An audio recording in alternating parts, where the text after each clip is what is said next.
Hello and welcome to the Rugby Gods podcast. I'm John Keenan, no mai harimai. Today is February 21st, and now let's talk some rugby. So it is the start of Super Rugby, 2020 Super Rugby Rd.4. So I'm going to quickly go through, it's Friday, I'm going to quickly go through the 6 games. There's only 6 games. 3 teams are having the bye, one of them being my Hurricanes.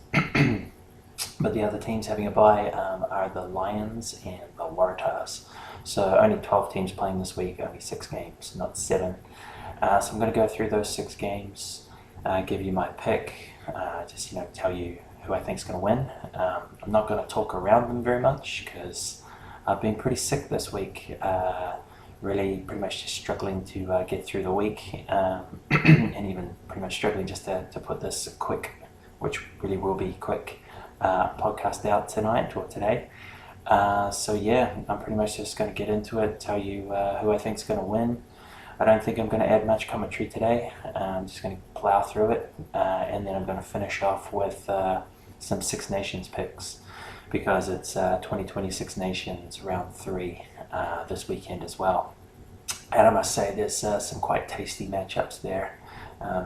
In fact, 3 very good games you'd have to say. So yeah, let's get into some picks, right? Let's get through this, and then let's go watch some rugby because I'm about 30 minutes away from, in my time, real time, from the first game of the round, which will be the Crusaders at home to the Highlanders, which is pretty awesome. Or that's a pretty good game, in my opinion. So yeah, being sick, I've got the exact wrong website up in front of me, or I'm not too sick actually. I'm feeling pretty good. I'm a lot better than I was like Tuesday, Wednesday, even yesterday, Thursday. But still a little bit slow on the uptake, and I had the wrong webpage there. But I'm pretty sure I've got the right one now. So yeah, let's go through it. Have a really quick, fast shoot around of this round. Fast because I'm sick, and also fast obviously because the Hurricanes aren't playing, right? So that's going to take at least half of my talking out of this. So yeah, let's have a look. First game today, like I just said, in about 20-30 minutes, something like that. We've got the Crusaders at home to the Highlanders in Christchurch. So yeah, South Island derby. You got to love that. Not really sure how people in Australia or South Africa feel about that. But it's a very good derby in New Zealand, very legitimate derby. Much like I talked about last week, with sort of like the 2 big populations going to war, i.e., Canterbury v Auckland, or the Crusaders v Blues. That's a big derby in New Zealand for sure. But also, I think even everybody on the North Island sort of hat tips to the authenticity of a Dunedin Christchurch, a Otago Canterbury, or a Highlanders Crusaders derby. It's just so legit. They're basically the 2 big centres of the South Island. And they have a great history, a great rivalry. Big brother, little brother. There's just so much going on there. All contained inside the little South Island of New Zealand. So yeah, it's definitely going to be a good game for sure. I think the intensity will be there. Crusaders, it's going to be difficult. You're playing basically your 3rd derby in a row. First one at home though, after having played the last 2 away. A loss to the Chiefs in Hamilton and a win in Auckland against the Blues. But it's the 4th week of the competition, and it's your 3rd New Zealand derby in a row. So it will be very interesting to see exactly how they perform. They were very, very convincing last week, but like I kind of said in the breakdown or the wrap up of round 3, a huge amount of tackling was done in that game. They played a lot of the game without the ball, so really punishing themselves aerobically or athletically, physically. Who knows what's going to happen there, right? And then the Highlanders getting that very late win against the Brumbies, and having losing at home to start the season off, pretty terrible. Against the Sharks, they actually looked awful, and then getting that late one against the Brumbies. So yeah, there's definitely a little bit of intrigue, definitely a little bit hard to read how those teams will be feeling, how they'll be travelling, and who takes the confidence into that game. But you got to say it's the Crusaders at home, so I'm definitely backing the Crusaders. I think it'll be a good game, but I think Highlanders will hang in there, make it tough, make it nasty, but I think the Crusaders will blow them out in the end. But for this occasion, I'm basically just telling you my winner. I'm not going to tell you my margin or anything like that. I'll let you know, obviously, the scores, and I'll let you know how I went in terms of picking the scores next week on Monday. So yeah, first game, Crusaders at home to the Highlanders. I've got the Highlanders to win that one. Second game, the later Friday night game, coming from, well, I guess that depends on your time zone, right? But the later game on Friday will be the Rebels at home to the Sharks from Melbourne. So second week in a row at home for the Rebels. They got a win over the Waratahs last week, which was very good for their season. Sharks have looked pretty good at home, and then first 2 weeks in New Zealand. I noticed Lukhanyo Am is not playing for the Sharks, but Cohen Bosch is back. So sort of either this is like planned rotation from the Sharks, being on a 4-week road trip, or they've just got sort of some unfortunate injuries to some of their senior players and sort of rotating them in and out week by week. I'm not exactly sure. I'm not up to play with exactly what's going on with the Sharks, but last week they were missing Cohen Bosch, and this week they'll be missing Lukhanyo Am in the midfield. And I think when you're on the road, you definitely want your experienced players starting, if not on your bench. You don't want them out of your 23. So yeah, I think that's really going to shorten the odds in this game. But I'm still backing the Sharks here. So yeah, I've got the Sharks to beat the Rebels away in the second game. Then we'll move on to the Saturday games, and we've got the Chiefs versus the Brumbies at Hamilton. So it's the Chiefs versus the Brumbies in Hamilton. So I mean, again, Brumbies, 1 or 2 missing players there. Falau Fainga, for example, not coming over. The blockbusting, try scoring, more try creating a hooker. So he's not coming, and I'm not sure why. And there's 1 or 2 other players that I saw either not playing or not getting a start in that Brumbies team. So I'm not really sure if that's sort of like raising the white flag, and you've just had 3 home games and now you've got to go over and play the Chiefs in New Zealand or in Hamilton.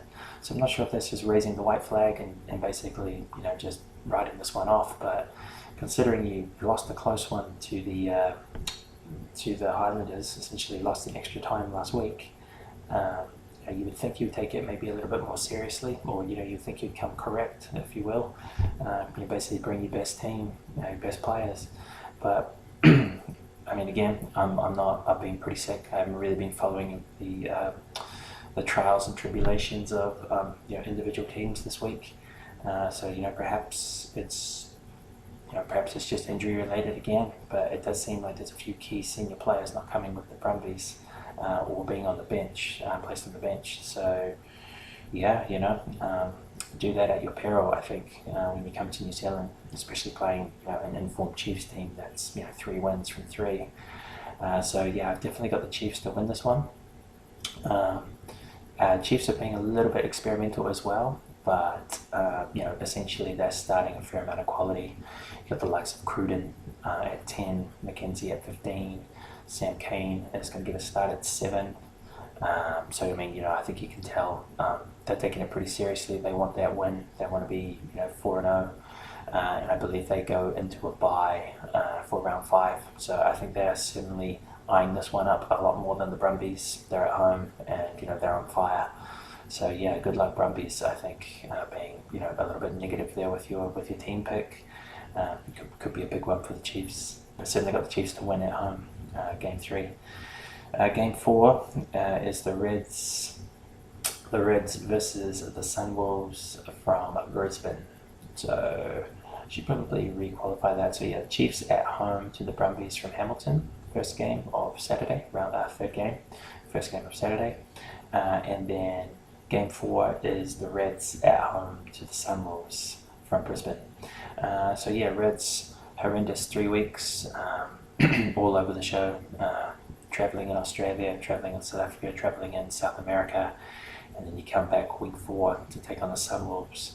So I would say a little bit of a respite in terms of quality, in terms of the opposition you're up against there. Obviously the Sunwolves have to travel down from Tokyo too, so it's not exactly like a team's lying in wait for you, in Brisbane or in Australia already. So yeah, I think some of those factors are going to play and favour the Reds having a good win at home. Also, you got to look at the Reds and say, well, they were beating the Brumbies in Canberra. They got a losing bonus point for that game. I believe it was a ding dong battle against the Lions in Johannesburg, and again they got a losing bonus point there. And even last week they were up by a considerable margin in the first half/half time against the Jaguares, and then got rolled over the top. And you can be the judge in terms of some of the refereeing decisions, etc. I'm just staying out of that. But they start the season with 3 losses, 3 away losses in 3 different continents. But they have a couple of competition points for close losses, and like I said, they were in the games, and in fact winning 2 of those games. At half-time. So season could be a lot different for the Reds. It's not pipe dream that they could have won at least 1, maybe 2 of those games on the road, and have a very different complexion to their standings. But, the reality is they weren't good enough to play 80 minutes on the road 3 times, and they lost all 3 games. So, yeah, they're definitely going to need to target the Sunwolves, be efficient and win it. And I think they will. I just see them come back home. It's tough, you lost 3 on the trot, but I think you've got the right kind of motivator, the right kind of coach in place, Brad Thorne, and I think if you put the right kind of ideas together, you just reflect a little bit on that travel, on those performances, I think you should go in with a lot of confidence to your first game at home in Brisbane at Suncorp. Hopefully you get a reasonable crowd, and you just put the Sunwolves away. I'd like to see the Sunwolves, be competitive, and like I've said right at the start, when they won their first game against the Rebels, they were going to need to, kind of go on a bit of a run and, win at least, 4 or 5 games, I think, in the first sort of 10 rounds to make people kind of think about, should we still have them in the competition in 2021? But, I don't see this game against the Reds being one of those wins. And then next week they've got the Hurricanes, a pretty rested Hurricanes in Wellington. So, next week could be pretty difficult for the Sunwolves. If they get blown away by too much, it could be like the death knell of the club. Whereas, if they can get a cheeky win against the Reds or Hurricanes, keep it close, be competitive, whatever, score a number of tries, keep it entertaining, good luck to them. Maybe there'll be room for negotiation for 2021, which I'd love to see. Hopefully we can actually retain a 15-team comp next year. I think it would be better than the 14-team comp they're proposing, or certainly for the future. Moving on from that one, Reds at home to the Sunwolves in Brisbane. Reds going to get the win there. Game 5 will be from South Africa. It's the Stormers at home to the Jaguares from Cape Town. So pretty interesting. The Jaguares, 3 games at home, won 2, lost 1. Maybe didn't look quite as convincing after the first round. They looked very good against the Lions. Looked good and lost to the Hurricanes, and then looked a little bit up and down really against the Reds, like a week 3 Reds. Really had to work for it and come from behind to get that win last week. So home form a little bit patchy. And then in terms of Stormers, started with 2 wins in Cape Town. Then went and played a South African derby against the Lions in Johannesburg at altitude, and got up extremely late, i.e. 83rd minute, something like that, and stole that one. So they stay 3 from 3, and they get back for a third home game in 4 games, or third home game in 4 rounds. So pretty nice start to the year for the Stormers, right? And so yeah, I mean, they'll definitely be wanting to make hay there. The Jaguares having to travel from South America for the first time, and I think they're going to be on at least a 3-week road trip around South Africa. So yeah, should be a bit of a ding-dong battle. These are probably the 2 teams that I rate the most in the South African Conference. So yeah, hopefully a relatively rested, up for it Jaguares, relatively confident Jaguares, turning up in Cape Town against obviously a massively confident, highly functioning Stormers. I think it's, you're basically heading, these 2 teams are pretty much colliding with both teams, kind of firing, both teams, having key players available, and, just both teams are highly confident, I would say, running into it. So yeah, just for the Jaguares, they are starting Miotti, but they've got Bonilla Diaz, or Diaz Bonilla, on the bench. So that's good for the Jaguares in terms of their 10s. Stormers are starting Willemse, but they've obviously got Jean-Luc Duplessis to maybe come on and finish games as well, if required, which is what happened last week. So yeah, both teams are pretty stacked at 10, or they've got good depth, good experience, good players, good Super Rugby level players at 10. Jaguares may be a little bit more experimental in the back 3. No Carreras, which is surprising. Moroni was on the bench, I believe. So yeah, they've got, and I don't think De La Fuente is playing either. I might just quickly check that. Don't really want to get into the weeds here too much. But yeah, they don't have De La Fuente playing either. So yeah, Dip and No Krebby and Montoya, the Falafai's twin, basically his Jaguares twin, hooking try-scoring sensation. Got a hat-trick last week and he's on the bench. And also Guido Petty is on the bench as well. So yeah, a little bit of an experimental Jaguares team. Not sure what they're doing there. I guess they're just backing their depth, trusting their depth. And then yeah, I guess they want energy and experience off the bench. We'll see how that goes. If they can be close in the game, then they've definitely got a very good bench to come on and do something for them in the last 20 minutes. So yeah, Stormers at home to the Jaguares in Cape Town. I've actually got the Jaguares to win that one. So I think that's a bit of a bold call, a bit of a surprise, I would say. I think that'd definitely be an underdog pick. But yeah, I've got the Jaguares to win that one. So yeah, on to the final game. Final game of round 4. It's the Bulls at home to the Blues in Pretoria. So yeah, this is kind of a late Saturday game. Blues having to travel after a little bit of a weird itinerary at home. Then had to go over to Sydney, or sort of New South Wales country, Newcastle. Then come back to Auckland, and now get on a plane and go from Auckland to Pretoria, South Africa. So a little bit of a weird kind of travel there for them in terms of their first 4 rounds, like 2 home games, but also a game in Australia, and now traveling to South Africa. And then results: 1 win against the Waratahs, but 2 derby losses. I think they'll be still fairly hungry. Blues have also gone with a fairly good team, but made a few changes as well. I think they've got, for example, their back row is a little bit experimental. They've got Papali'i on the bench to come on there. Pretty sure they've got Tony Lamborn starting. And then they've given Otedi Black the nod, the start at 10, and pushed Stephen Perifetta back to 15. So Perifetta hasn't really lost his place. Well, I mean, he's lost his 10 role, but he's still in the starting 15. And in fact, they've given Harry Plummer the nod at 12 as well. So that 10 spot is essentially being backed up by players at 12 and 15. The Blues are pretty much running, 3 10s, like starting 3 10s at 10, 12, 15. So yeah, I find that kind of interesting. And the likes of TJ Faiani on the bench, McDuffie on the bench.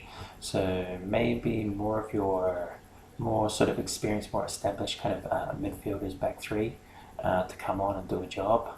And then, basically starting with 3 10s in 3 different positions. So, see how that goes. But, I mean, if you can be creative, probably will pay dividends with the Bulls, because they really do like to play a 10-man game, as far as I'm aware, as far as my thinking goes.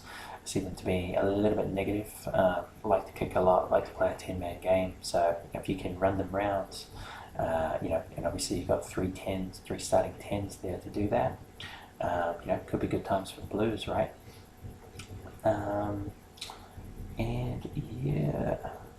I just realised when the Bulls play the Blues, it's very difficult with their hashtags, or their acronym, if you will. Like the Bulls are BUL and the Blues are BLU. So you better be kind of careful there if you're picking teams, picking margins. Are you actually picking the Bulls or the Blues? If you know what I mean. It's very close in terms of letters. But I am going with the Bulls at home by 3. I think I've reversed that decision quite late. I was bullish, excuse the pun, on the Blues, but I'm not really impressed with going with 3 10s. Benching the likes of Faiane and Duffy. They look a little bit weak in the locks as well. I can't quite remember who it is that's backing up. That's locking with Tuipulotu, but it's not someone that I would have. What we got here? It's not really someone I would have given the start to. So Jacob Pearce is your starting lock there for the Blues. So and then he's backed up by someone called Aaron Carroll. So no Goodhue in that pack. Papali'i on the bench. Just a few strange selections there for me. And I think you've really got to go in with your best pack and fight fire with fire.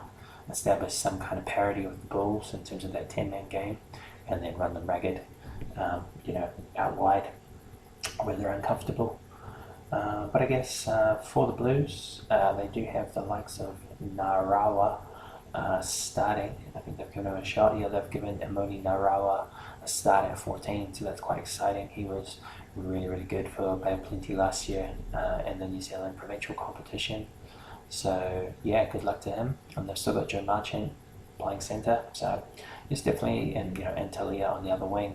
So there's still some good quality there from the Blues, but I feel like those selections may be a little bit off. And it must be said, James Parsons had an absolute shocker last week against the Crusaders, but he's retained his spot as hooker, and obviously that's a hat tip to experience and etc. But I really think he probably should have been on the bench for this one.